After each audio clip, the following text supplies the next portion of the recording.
리걸마인드 연구소입니다. 문재인 청와대 대통령은 보궐 대통령입니다.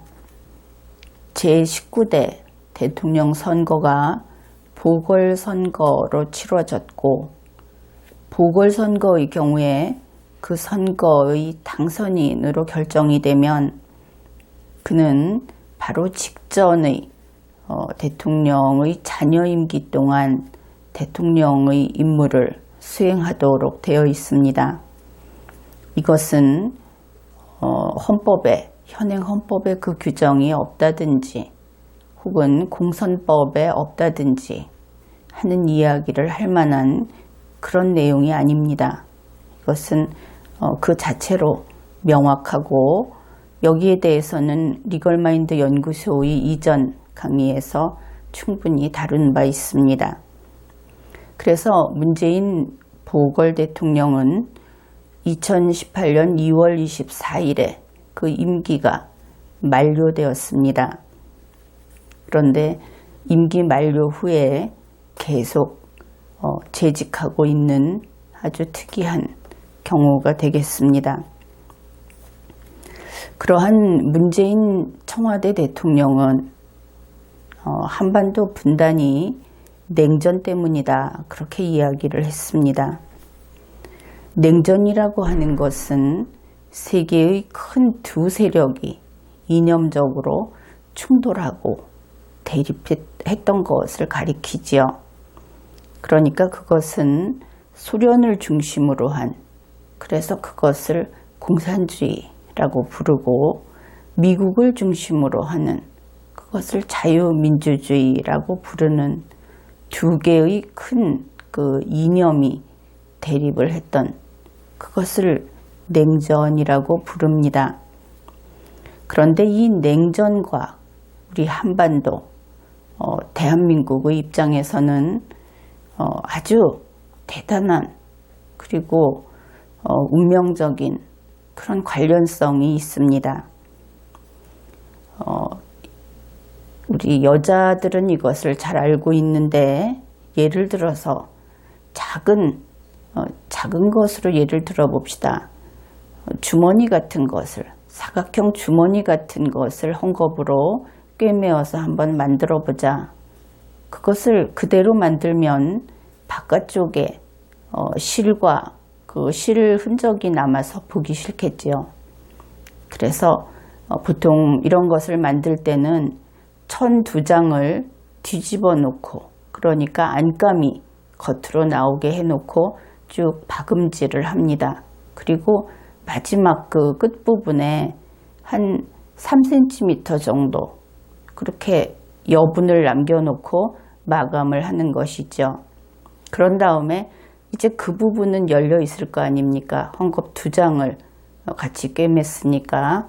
그래서 그 박지 않은 부분으로 거꾸로 뒤집습니다. 그래서 다 뒤집어 놓게 되면 바깥에 바늘땀이 보이지 않고 깔끔하게 돼서 그 뒤집은 그 부분만 다시 막으면 되는 것이죠. 이러한 것을 숨구멍이라고 부릅니다.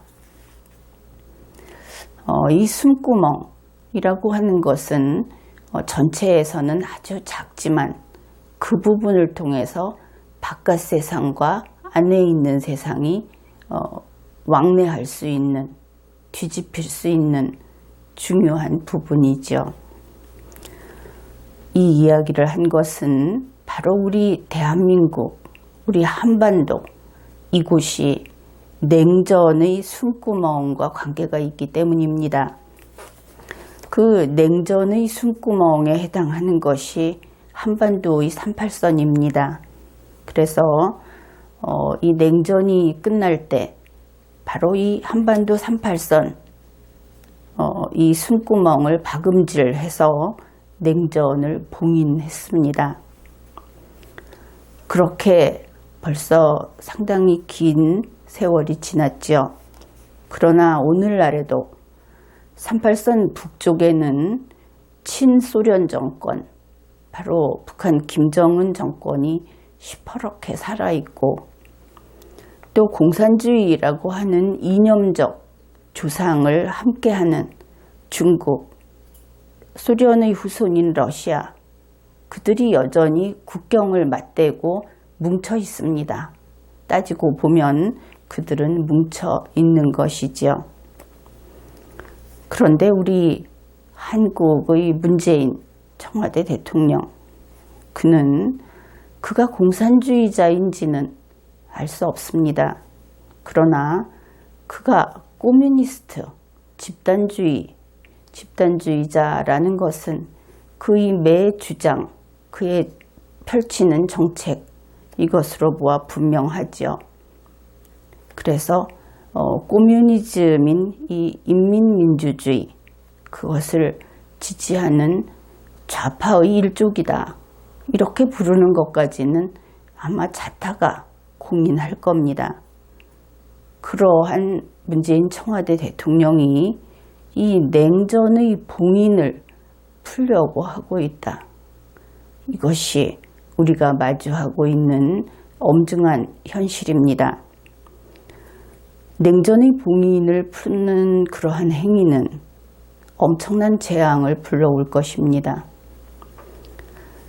그렇지 않아도 벌써 몇 년 전부터 이 자유민주주의 진영에서는 제2차 세계대전 후 큰 전쟁이 없는 긴 세월, 그러한 날들을 보내왔다. 이것을 평화시대라고 부르고 있습니다. 그런데 이러한 평화시대에 종지부를 찍으려고 하는 그러한 움직임이 있다는 것을 감지하고 경계하면서 걱정을 해왔습니다. 바로 이러한 행위가 전후 질서를 교란하는 행위라는 것이죠. 그런데 이 냉전의 숨구멍을 두고 살고 있는 우리 대한민국의 국민들은 그러한 위태위태한 그러한 현실을 자각하지 못한 채 오히려 이 38선이라고 하는 그 봉인을 풀고 싶어서 온갖 일을 다 하고 있습니다. 그 뒤에 있을 암흑이 무엇인지 알지도 못하면서 말입니다. 주로 영어를 사용하는 능력이 있는 사람들, 그래서 한국학이나 사회학, 역사학 이런 것을 하는 사람들, 그리고 기자, 전현직 정치인, 이런 사람들이 뜻밖에도 김정은을 편들고 있습니다. 우리 민족이라는 의미에서 그렇게 하는 것이겠죠. 그리고 그들은 영어권에서 김정은의 정당성을 설득하는데 그들의 그 생활을 거기에 바치고 있습니다. 그들이 내세우는 명분은 세 가지 정도로 요약할 수 있습니다. 하나는 조국 통일운동을 한다. 또 하나는 남한의 민주화 운동을 한다. 그리고 세계 평화운동을 한다. 이러한 것입니다. 우리로서는 특히 우리 대한민국 헌법을 준수하고 대한민국을 유일한 조국으로 인정하는 우리 국민들은 이것조차 인정하기 어렵지만 대한민국과 같은 현실에 처해보지 않은 여유 있게 사는 고민 없는 서구의 사람들은 참 아름다운 일을 한다고 이야기할 수 있는 그러한 명분입니다. 그러나 조국 통일운동이라고 하는 것은 북한에서 특히 김정은이 올해도 이야기했듯이 이 한반도를 적화통일하는 것을 가리킵니다. 대한민국 헌법에서 말하는 자유통일이 아닌 것이지요. 남한 민주화 운동도 그렇습니다. 문재인 청와대 대통령도 민주화 운동, 민주화 세력 이런 이야기를 자랑 삼아 이야기하는데 어째서 독재를 하고 인권을 탄압하는 그러한 북한은 아니고 이 자유로운 남한의 민주화 운동이 그렇게도 중요한 것인가? 그것을 어째서 북한을 지지하는 자들의 입에서 그 이야기를 들어야 하는가? 여기에서 분명히 이 말의 의미가, 숨겨진 의미가 달리 있을 것이다. 그런 것을 생각할 수 있습니다. 다음으로 세계평화운동. 이것 역시 말은 아름답습니다. 그런데 이것을 그들은 2018년 현재 반전운동이라고 부릅니다.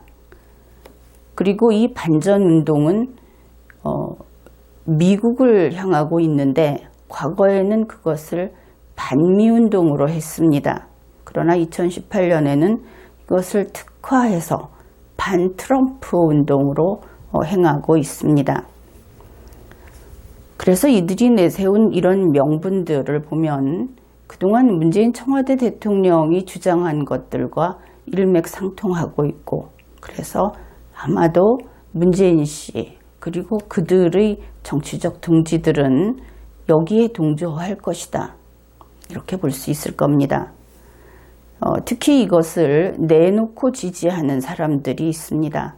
그들은 한국에서 레즈라고 해서 REDS, 그래서 공개적으로 자기들이 이 영어를 그대로 해석하면 빨갱이 맞습니다. 혹은 공산주의자, 그렇게 아예 명판을 걸어놓고 활동을 하는 사람들이 있는데 그들이 이것을 지지하고 있습니다.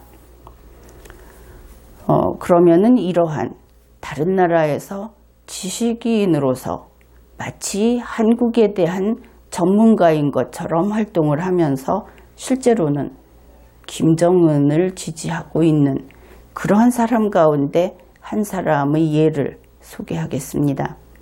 왜냐하면 이 사람이 주장하는 것이 현재 문재인 청와대 대통령의 그 정치 세력들이 주장하고 있는 이 한반도 정책하고 일치하고 있기 때문에 그렇습니다.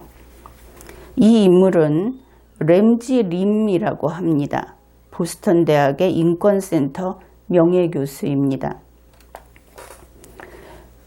램지 림 씨는 첫째, 도널드 트럼프 대통령이 북한을 무력적으로 위협을 한다고 합니다. 그래서 우리 반전 세력은 국제적으로 연대해서 도널드 트럼프와 대항을 하자, 이렇게 이야기를 합니다. 간략하게만 소개를 하는 겁니다.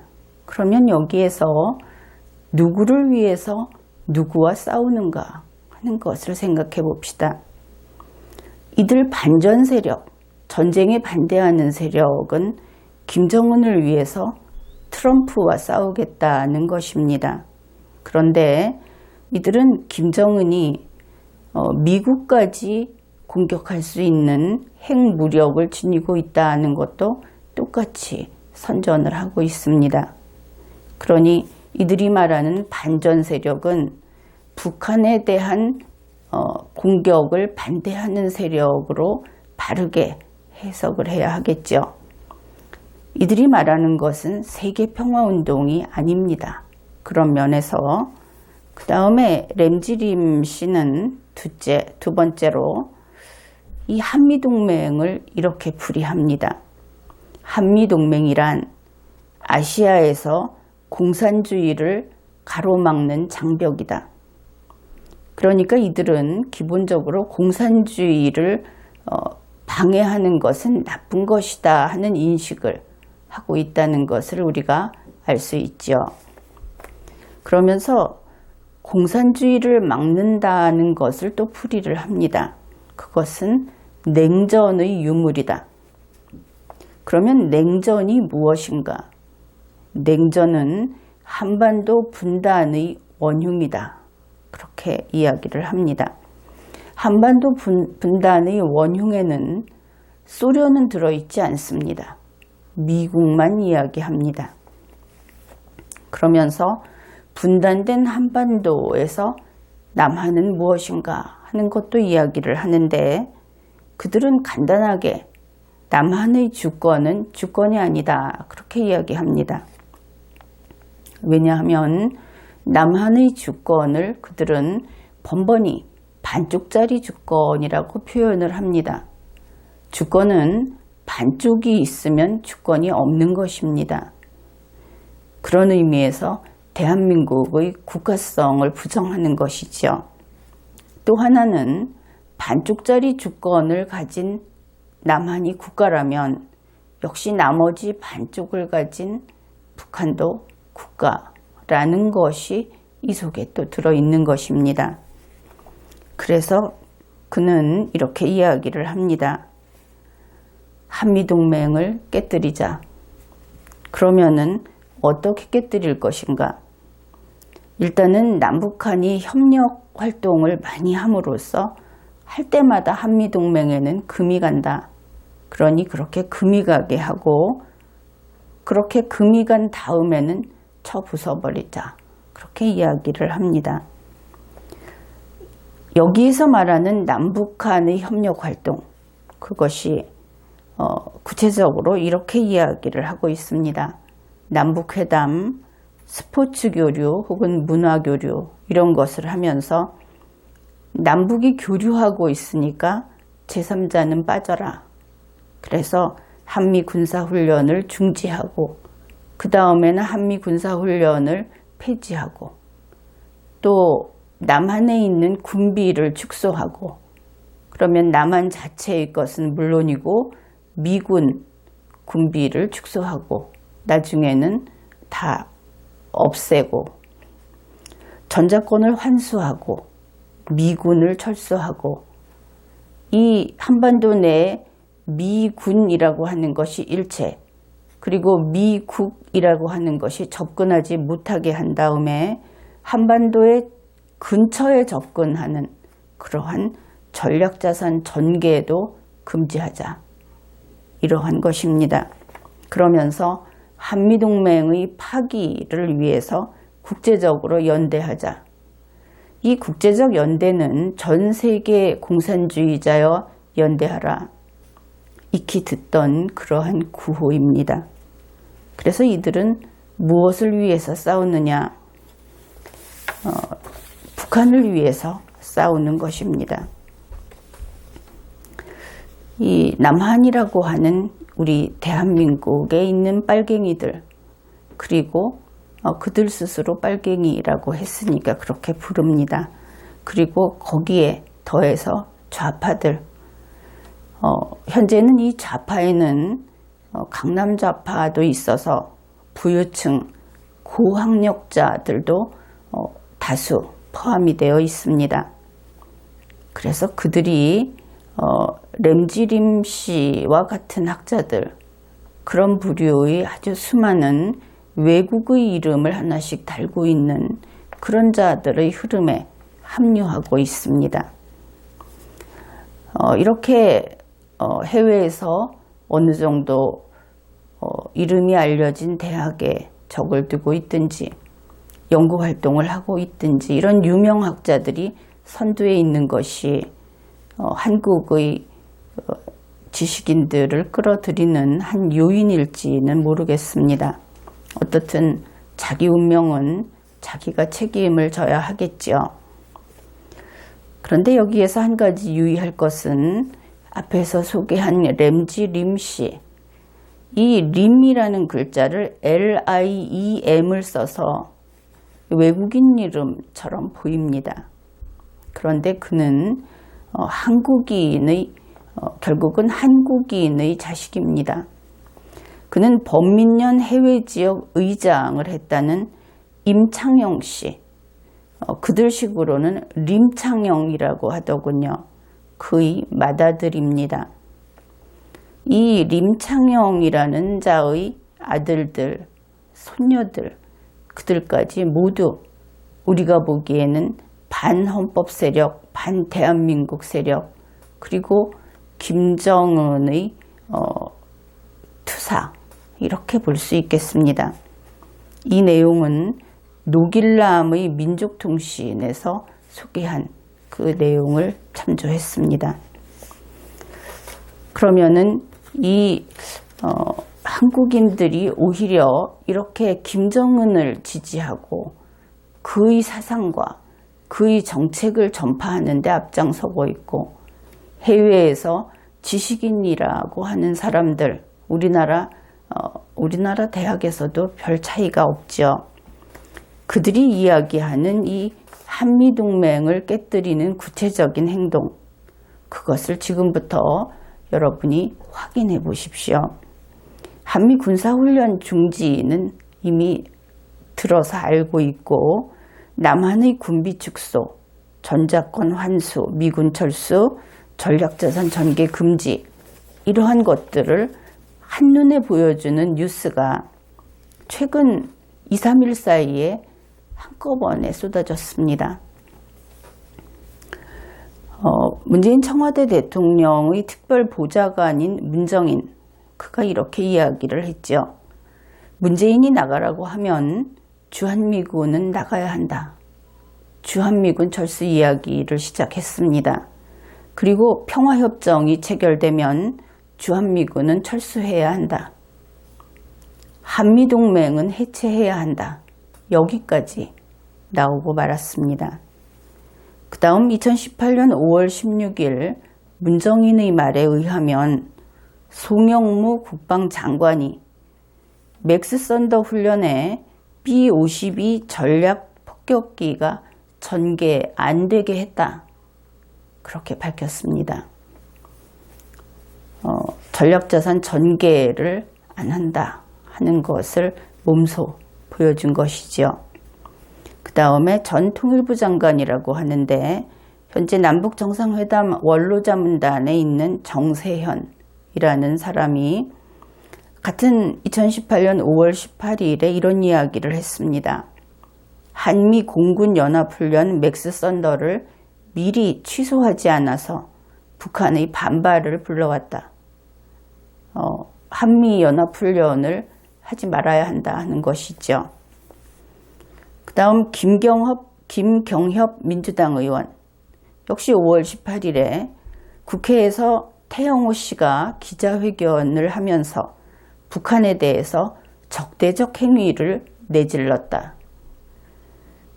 국회의원이 내질렀다라는 말을 한 것도 이것은 그 국회의원직을 상실할 만한 이야기입니다. 단지 징계에 그치는 것이 아니죠.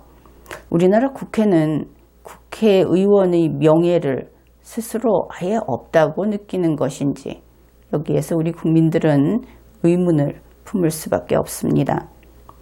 어떻든 민주당 김경협 의원은 북한에 대해서 적대적 행위를 하면 안 된다고 한 것이죠. 대한민국 군을 통째로 해산해야 한다는 이야기하고 똑같습니다. 그뿐 아니라 성주에서는 사드를 철거하라 하면서 노인의 신체를 방패막이로 삼는 극렬 시위까지 하고 있습니다. 결국 저 죽을 줄 모르고 이런 일들에 동원되거나 스스로 가담하고 있는 사람들, 그리고 지식인들, 정치인들, 그들이 한미동맹을 깨뜨리는데 전력을 다하고 있습니다. 그런데 이렇게 해서 38선이 움직이면 앞에서 이야기한 봉인된 냉전의 숨구멍이 다시 열리게 되면, 그러면 그때는 어떻게 될 것인가? 그렇게 되면 신냉전 시대가 전개될 것입니다. 전 세계의 전쟁이 잠잠했던 평화 시대가 끝나게 될 것입니다.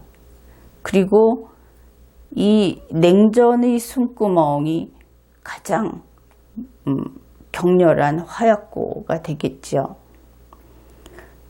그런데 이때 과거에는 최소한 38선 이남 지역은 미국에서, 38선 이북 지역은 소련에서 서로 방어를 하겠다고 나섰습니다. 그런데 지금은 상황이 많이 달라졌습니다.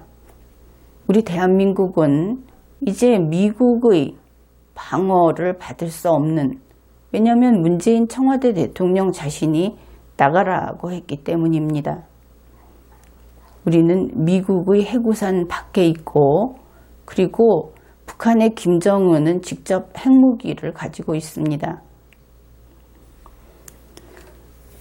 이런 상황에서 앞으로 전개될 일들은 이 신냉전의 최전선이 38선이 아니라는 것입니다. 그것은 한반도와 일본의 경계선까지 남하할 것이다. 전문가들은 그렇게 보고 있고, 그러한 조짐이 벌써 나타나고 있죠. 최근에도 일본이 이 안보에 있어서 동맹인 그런 이웃으로서 한국을 배제시켰습니다. 또 미국이 한국을 우방으로서 혹은 자신들의 아주 가까운 국가로서 그 지위에서 한 단계 한 단계 멀리 밀어놓고 있습니다. 이러한 뉴스를 들으면서 우리 국민들은 생명의 위협을 느껴야 하는 것입니다. 이 일이 어느 날 갑자기 생긴 것은 아닙니다.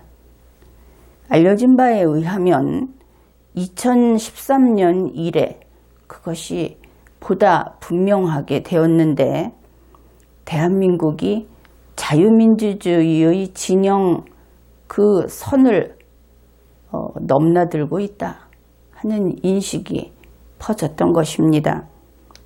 그리고 2018년 현재는 북한과 같은 진영이 아닌가, 그리고 때로는 같게 취급받고 있습니다.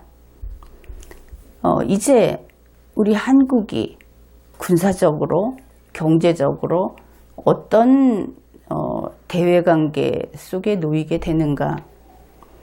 군사적으로 중국과 적국이 되는 것은 분명합니다.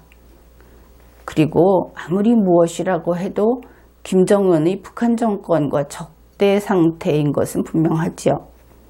그런데 여기에 미국과 일본으로부터 우방이 아니게 된다 하는 것은 신냉전이 시작이 돼서 세계가 양분되든 삼분되든 하게 되면 적이 된다는 뜻입니다.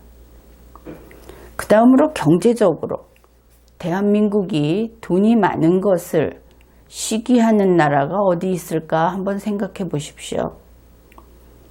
단 한 나라도 대한민국이 자기들과 경쟁해서 승리해서 자기네들에게서 우리가 돈을 더 벌어오는 그러한 상태가 되는 것을 찬성할 나라가 있을 것인가? 전 세계는 모두 그 반대입니다.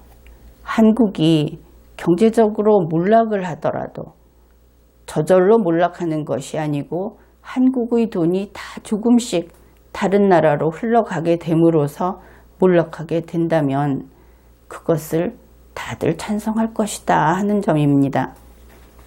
그래서 우선은 미국, 일본, 중국, 러시아, 북한까지 경제적으로 한국은 이들 모두의 적이고 이들 모두가 한국이 패배하기를 바라는 그러한 곳이다 하는 것을 잊어서는 안 될 겁니다. 신냉전의 이야기를 했는데 바로 이 냉전의 숨구멍을 다시 트는 그 일에 몰두하고 있는 문재인 청와대 대통령과 청와대 세력들, 그들이 우리 대한민국을 죽음의 땅으로 몰아넣고 있는 것입니다. 일단 앞에 닥칠 일은 경제적 몰락입니다. 그래서 가난해질 것이고, 그렇게 된 다음에 핵이 있는 북한과 마주서게 되면 종속하게 되겠죠. 싸우지 않는 자는 자신의 목숨을 지키지 못하는 것이고, 스스로 자기의 목숨을 지키지 못하는 자는 살아남을 자격이 없는 것입니다. 이번 회에는 여기까지 하겠습니다.